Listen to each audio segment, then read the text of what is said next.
Hey everybody, what is up? This is your host Ariana Lane. Really excited to be back, guys. I missed you guys so much, and today I'm going to cover the Epstein files now in my reaction towards it. Now, I know I'm a little late on this, but I really wanted the dust to settle a bit. Sometimes I think it's best to not let yourself get sucked in by all the outrage, the reactions, and it's nice to just take a step back and contemplate and process before we just get online and start like reacting and everything. You know what I mean? And I don't think that method is the best way to move forward after something heavy like this comes out, because I know that when the files were released, people experienced shock, disgust, questions, outrage, heaviness, despair, and even a sense of hopelessness towards our institutions that are designed to protect us, right? And I can't be the only one who felt this like heaviness in the air when they were released.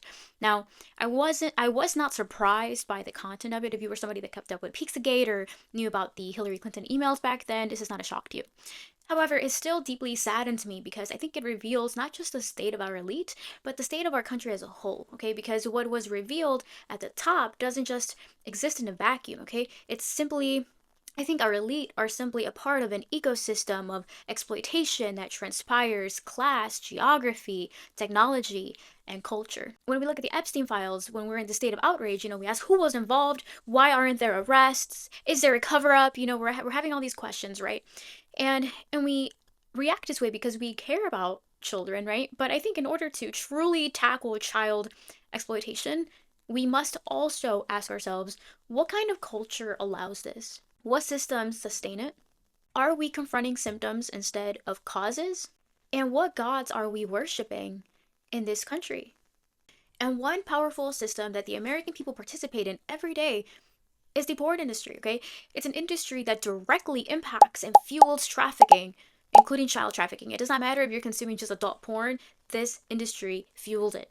Okay, I talked about this in a previous episode, and I also talked about the growing emergence of AI porn and how that's making child pornography just explode. And if you want to watch that, I'll leave a link down below, but it's really interesting and also just alarming, which is why I think we need to talk about this. Okay, because porn is a tool of the kingdom of hell to bring disorder to God's design. It destroys the holiness of our temples, meaning our bodies. It corrupts how we view women, men, and children.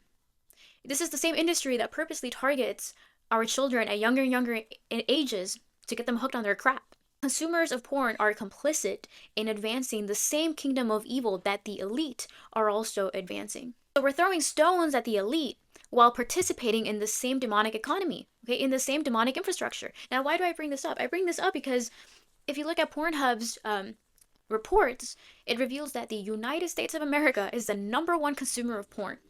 You look at year 2022.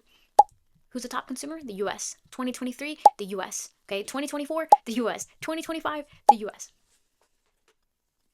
That's embarrassing. That's unbelievably embarrassing, okay, and shameful, okay? As an American who deeply cares about the restoration of this nation, these stats are embarrassing and alarming. And we cannot talk about the Epstein files without talking about what we are consuming. Okay, now I'm not saying that if you watched porn that you lose the right to, criticize the elite. That's not what I'm saying. I'm saying that if we truly care about exploitation, then we also have to examine the systems that we empower. Because exploitation does not begin at the elite level. It begins with appetite. Okay, it begins with the unchecked appetites of the flesh, okay? And the appetites of the flesh, they transcend class, race, geography, culture. It's a universal consequence we all face because of sin. Therefore, these appetites, when left unchecked, do manifest differently depending on class, geography, culture, and the access available to them to explore these appetites. If the root issue is unchecked appetite and a culture that normalizes the commodification of bodies, then simply swapping out the individuals at the top does not eliminate the root. It just rotates the cast. If power and access reveals character rather than creating it, then what happens when ordinary people, shaped by the same cultural influences, are suddenly given wealth, power, protection, and influence? It's the same thing. And the reason is simple, ancient, and very human. Okay, temptation is universal. See, the devil does not wait until you've made it to the top to extend an invitation. Okay, he preys on the human heart's desires and depravities wherever it beats. Okay, in Matthew chapter 4, verses 8 to 10, reminds us that the tempter comes to us all. The tempter says, "All these kingdoms I will give to you if you bow down and worship me." That's what he told Jesus. Okay, temptation is universal. Desire is universal. The differences, I think, are the laws and moral order put in place to restrain them. Think about this. If the behavior of the elite shows us what a world without laws and moral order look like, it shows us what infinite, unrestrained indulgence looks like. Okay, in other words, what hell on earth looks like. Therefore, laws and moral order are of divine nature. They are godly. Okay, these concepts are from the heavens. Okay, laws and moral order aren't just practical, they are like divine gates between the hearts of humans and hell. Okay, they are a separation. Okay, these are divine gates that keep the soul from being corrupted entirely. Okay, law and moral order keeps literal hell at bay. It separates the kingdom of heaven from the kingdom of hell. That's what moral order and laws do. Without them, we see a world of pure anarchy, a cesspool of degeneracy like the island. Okay, nonetheless, temptation is always there. So let's examine the ecosystem of depravity here in the United States. Let's examine the world of the average common man, the world that you and I are in. I'm not part of the elite. I'm just a broke girl, like you know what I mean? But let's look at what our struggles are, right?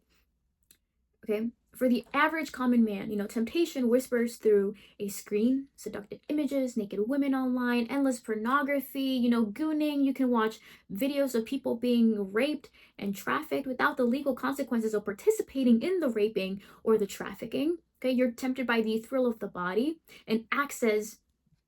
And the access that we're being given just keeps growing, now with the emergence of AI deep fakes, the AI, sex dolls that are coming out now, virtual reality porn, all with the promise of secrecy through anonymous accounts, VPNs, no witnesses, no legal consequences, anonymous payment methods. All of this is being given to us by the tempter. And this access to depravity is increasing because we as a society have failed to establish legal and moral order. We have accepted this sex-fueled kingdom that the tempter has offered. All these kingdoms I will give to you if you bow down and worship me. And boy, did we accept those kingdoms. And sure, you can try to argue that what you're doing isn't a big deal. It's a small scale, it's confined, it's not really a big deal. But the trap is still there, and the cost is eternal. Now let's look at what the temptations are for the elite. Okay, for the elite, temptation is less restrained or not restrained at all. Okay, and we shouldn't be surprised by this, because if the restraints in the lower classes are becoming increasingly blurred and weakened, are we really shocked to see what happens at the top?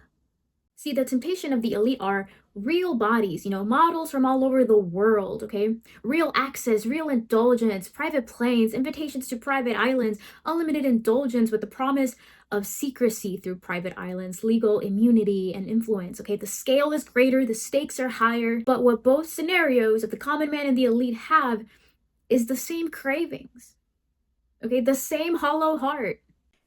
The same heart that drives the small man to swipe on the phone and completely ignore the consequences, the long-term consequences of these decisions, is the same thing that drives the powerful to commit the crimes under the illusion of no accountability. So notice the trap that the enemy sets for both the common man and the elite, because it's the same trap, okay? The common man is promised this: worship me and I will give you your heart's desires and no one will ever know, okay? Secrecy is the seduction. Okay, your screen becomes a veil, a curtain that shields you from the gravity of the evil from your participation. Because this veil is the illusion of immunity, okay? It lies and tells you that there is no victim, okay? There is no consequence, there is no blood on your hands, because the reality is flattened into pixels and private fantasy, okay? The common man is insulated from the 3D reality of what he is participating in, okay? From the coercion, from the exploitation, from the trafficking, from the addiction, from the degradation, from the bondage that is required for this industry to feed you as a customer and also to survive as a business. The trap lies. It tells you you are not participating in evil. You are merely watching. Distance becomes deception because it convinces the soul that consumption is neutral. Now, the trap for the elite is very similar to the common man, okay? Worship me and I will give you your heart's desires and you will never be held accountable, okay? The elite do not hide behind anonymity. They hide behind power, legal insulation, legal protection. They are promised exemption. See, the common man is deceived by the illusion that distance creates, and the elite is deceived by the illusion of exemption. The lie is you can indulge without consequence, and we are giving a foothold to the empire of hell to expand across the globe. And Satan uses anyone to expand his kingdom. The poor man, the powerful man, it does not matter. No one is free from this bait. All these kingdoms I will give you if you bow down and worship me. But we're being fooled. Remember, the enemy is here to lie, kill, and destroy. Okay, these promises are lies because the absence of visible accountability does not shield you from the spiritual consequences. Okay, both the elite and the common man face the same consequences: bondage, addiction, destruction of their marriages, STDs, shame, enslavement, blackmail, a departure from God and his design. And in the great scheme of things, this trap advances the kingdom of hell by increasing the dissolution of families, exploitation, trafficking, including child trafficking. So don't be fooled because secrecy may postpone exposure, power may delay justice or avoid it altogether here on this earth, but neither of them erases the corrosion of the soul, of the body, and the bodies of others. And certainly no one can escape judgment day, okay? Your titles, your money, your wealth, deleting your browser history, like none of this is gonna save you. Okay? And we are plundering our nation to the ground because we have handed over this nation over to this false god with his false lies, with his deception, with crap and dirt. Jesus said, all corruption stems from the heart, okay? Mark 7:21-23. For from within, out of the heart of men proceed evil thoughts, adulteries, fornications, murders, theft, covetousness, wickedness, deceit, lewdness, an evil eye, blasphemy, pride, foolishness. All these evil things come from within and defile a man. Okay, notice how Jesus didn't say this, the corruption stems from the elite. He didn't say it stems from a particular class. It stems from the heart. And that's the universal tragedy of the human condition. Okay, we all get tempted. We all carry some form of depravity in our hearts. There is always a struggle. Okay, there's always a battle for the human soul. And until our appetites are confronted, until moral order are properly established, the cycle will only continue, with rotating actors in the same morally corrupt society. That's because money and influence does not invent desire, okay? It amplifies it, okay? It reduces consequences and barriers, okay? Power doesn't create corruption, it just reveals the pre-existing condition of the heart. So the question isn't whether everyday consumers are equivalent to, traffickers in terms of, the scales of their crimes. What I'm trying to say is that the condition of both parties, the condition of their hearts are the same, riddled with perversion, depravity, and lust. And the question really is, should we as a culture that normalizes commodified desire, should we be shocked when that same heart condition escalates in environments of extreme power? Because here's the truth, we comfort ourselves by imagining that the elite are not like us. Like, these are evil people, how could they? They're monsters. But the truth is worse. The truth is worse. They are us, just unrestrained. They are us, but in the devil's playground, okay? And the human heart is capable of rot at every level. But most of us are limited by our circumstances. We're limited by the confines of our own legal system. We lack the money, the protection, the influence, the power, the money, the insulation, the consequences, and opportunities to translate our darkest impulses into sustained realities. So when someone gains power, money, and insulation from these consequences, the internal landscape becomes physical architecture. Okay, power and access does not corrupt the innocent. It just liberates what was already there in the heart. And that's uncomfortable to hear. Here's another hard question for you. And if ordinary people, including yourself, if you were given unlimited money, secrecy, and the illusion of untouchability in any aspect, whether it's sexual, whether it's like you can get away with murder, whether, anything, who would you turn into?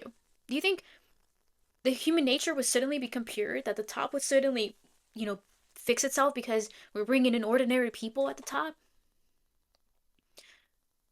Or would hidden appetites just be exposed? How many ordinary people would be seduced to come to this island? Let's say hypothetically every corrupt elite, every compromised politician, every powerful abuser was arrested tomorrow, okay? And the seats are emptied, power structures are shaken, institutions are destabilized, and many people will say, good, let it burn, like screw these pedos, whatever. We'll rebuild. But here's another uncomfortable question. Rebuild with who?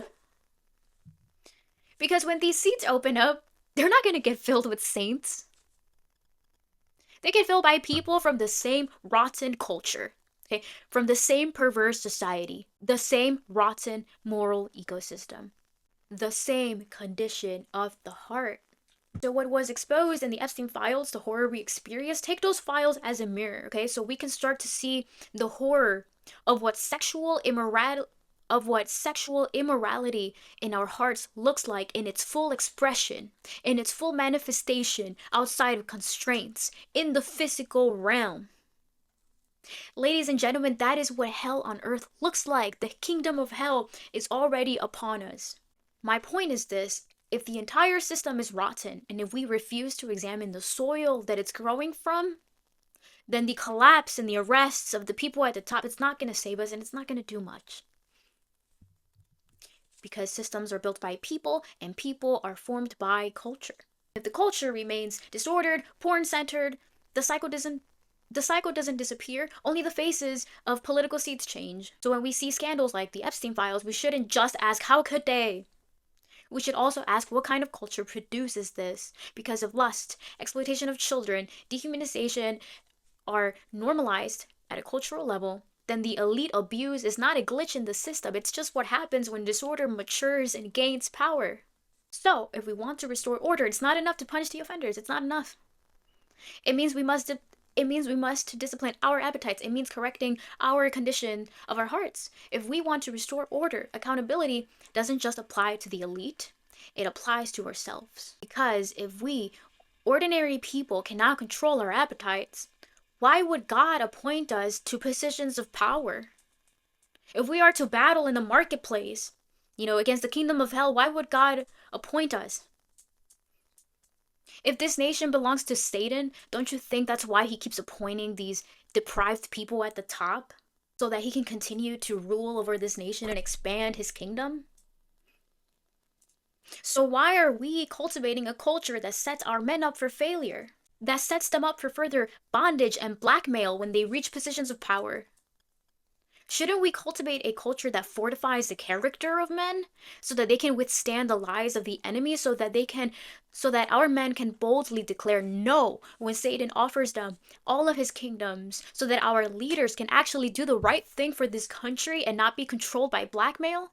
And I know things can seem hopeless after the release of the Epstein files. It seems like nobody's actually going to be held accountable. It just feels like this giant performance. And, with this whole Iran thing, it just feels like our institutions just keep failing us over and over again. We don't trust them, so it's easy to spiral into hopelessness. I do not want to entertain a spirit of hopelessness.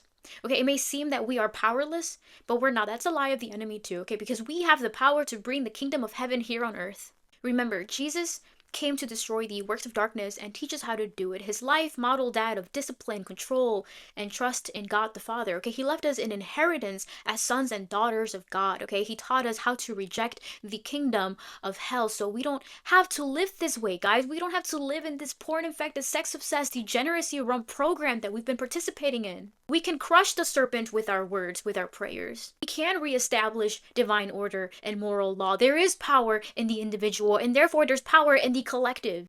So maybe it's time we examine our hearts and take accountability in how our actions have advanced this demonic principality that is ruling over our country. Okay, because our actions reveal our allegiance. There's so much that we can do to bring back order, but it starts with ourselves. So many things that you can do. Like, you can look at your state. What are the laws when it comes to porn? What are the laws for child offenders? Is there something, like, there's so much that you could do at the local level, but that's the problem, that we just kind of sit back and let things happen, and we're just like, oh, I wonder why. Like, because we're not battling in the marketplace. We're not going at the forefront of the battle.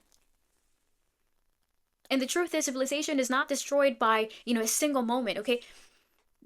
The bad news is that decay happens slowly through the small decisions of millions of people. But the good news is, they are also restored in the exact same way, okay? Not through a revolution, not through an election, not through a scandal, but through millions of people choosing discipline over indulgence, choosing truth over secrecy, choosing to go after holiness rather than appetite. If the corruption of our nation began at the human heart, then the restoration of our nation must begin there too. So that means there's power in that. That means there are real practical decisions that we, as the individual, as a collective, we can take. Okay, that means turning away from pornography, okay, guarding our mind and our bodies, okay, raising children who understand dignity and self-control, okay, it means not giving them phones young so that they don't get exposed to this crap. It means saying no to the industries that fuel exploitation. It means strengthening your family. It means strengthening your character. It means strengthening your relationship with God, because the elite do not build civilizations, okay? Ordinary people do. Do not fall into that trap that only the elite are controlling everything. No, no, no, no, no. We control this country. We control this. We're just not aware of the power within us yet, you know? Say this confidently because we are the same culture, okay, that produced an Epstein-like culture through our millions of small moral compromises. So just imagine if we did the opposite with our small decisions, okay? If we just replaced our decisions with small acts of courage. So yes, we can certainly demand accountability, we can demand justice, demand transparency, but also demand something from yourself. Examine your appetites, your habits, your condition of the heart, because the restoration of order does not begin in Washington. It begins in the soul. Can you imagine if our whole country chose that path? Bro, our country would be saved in one generation. Like, just think about that. But we've been convinced by all, the hopelessness and the shock and but nothing's ever gonna change and we can't try. Like, we're so like sucked in all this negativity that we don't even understand the power, the inheritance that God the Father left us. And the moment we realize our power and authority in Jesus Christ, dude, our country would be saved. We can save this country. And it's through small actions. The power is in the small decisions that you make every day. That is it for tonight, guys. Thank you so much for watching my channel. I would deeply appreciate it if you drop down your comments and thoughts below and subscribe to my channel. And I highly encourage you guys to just take some moment of your time to reflect on the condition of your soul and your heart. I know I have things I have to work on it, but I truly believe that if we all, do our part, we can really bring back order into this nation. So thank you so much, guys. Have a good night.